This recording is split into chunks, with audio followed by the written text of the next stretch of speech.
Okay, what up ladies and gents, it's your favorite Asian robot, hopefully your favorite DarkTide partner, and I'm here today to talk about the latest Comm-Link that they dropped on us. It was released yesterday, I believe. Okay, so here's the thing. What can we expect, going forward from DarkTide? Sorry, my background music was a bit loud, let me lower it down. So, what can we expect going forward from DarkTide?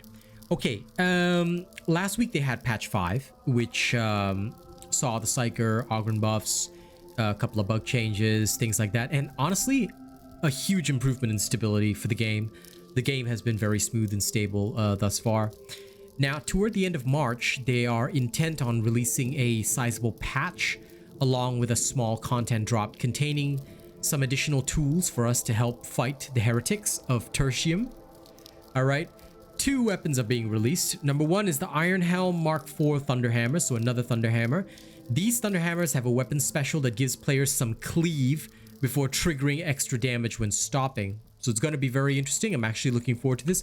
This might make the Thunderhammer quite fun. I mean, coupled with momentum. The Deimos Mark II Blaze Force Sword employs more of a thrusting attack pattern that is great against armored single target enemies. So this might be another one to supplement the Purgatus playstyle, because that's where I tend to use the Force Sword the most. So the other staffs, I tend to find that it is better to have other Force Swords, but we'll see how it goes. They'll be deploying a couple of new conditions and modified versions of already existing conditions, which we'll be able to see on the mission board in the coming weeks. And onto some questions, all right, that they've had. First of all, they're going to make the material prompt pickup toggleable. Okay, so some people have complained about this to me, and I'm glad they're making the option to toggle it on and off. There's also a bug with the can opener blessing on the Ripper guns. They will fix the bug so that the brittleness will only apply on a stab attack, okay? Meaning you have to use the melee. So right now, I believe it might apply on the range attack. I'm not so sure with the Ogren guns. They'll add a few buffs to the Foe-Ren Ripper guns as well, doubling the stacks of brittleness per stab, and increasing the stagger capabilities, increasing the damage and armor penetration per stab, and some changes to movement penalties, all right? Detailed patch notes will go live shortly after the content drop releases. Okay, there we go. So that's what to expect from DarkTide. Now on to my expectations for DarkTide, because what people have been communicating to me is that now that the game is very stable, crafting is fully done up, we're grinding, but we need more content to grind.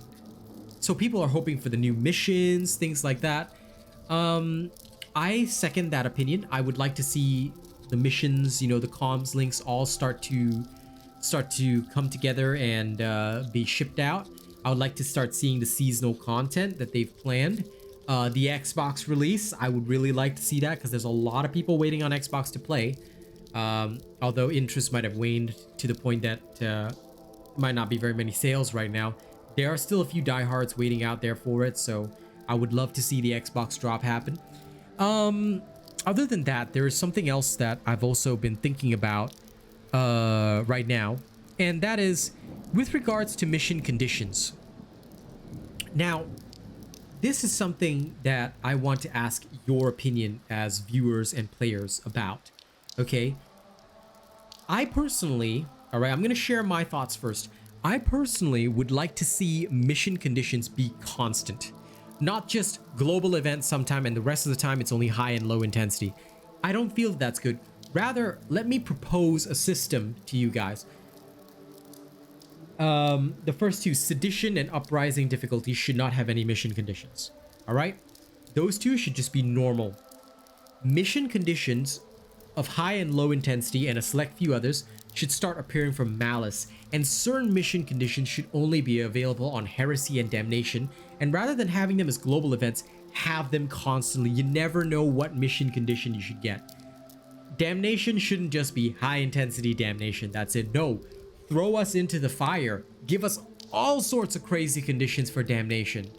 All right, damnation is intended to be damnation. I feel that every time the missions refresh, which is pretty fast now, right? We should have a plethora of conditions available to us. There are so many cool conditions in the game. I feel that they should be constantly in the game so that we constantly have to deal with that. If a player doesn't want to deal with that particular condition, you know, they have the option of not playing that. They can choose a different kind of mission. So, I mean, if you guys have your own proposals for this, I would love to hear from you guys. I want to know, what do you guys think about this? Because I, for one, would like to see more mission conditions. All right, I love the missions, but I never get enough of the conditions because I can only play at certain times, and usually my weekends are pretty busy, and that's usually when they do these conditions, so I don't get to experience them as much as other people. Even as a DarkTide partner, I don't get to see that. You know, I want to experience it consistently. Have them every day.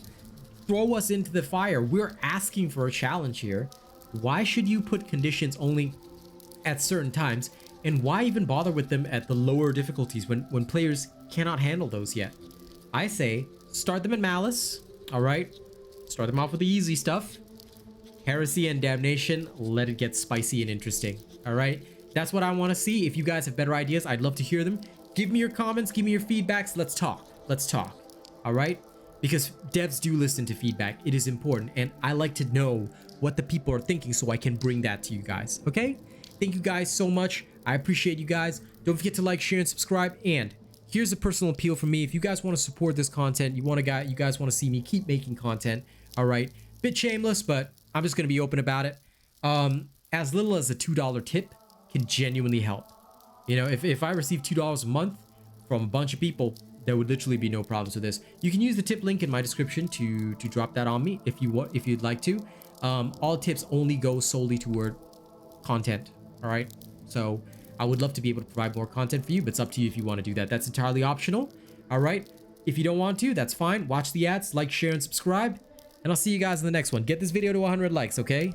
And there'll be more DarkTide content from me coming next week. See you on the next one, you sexy people.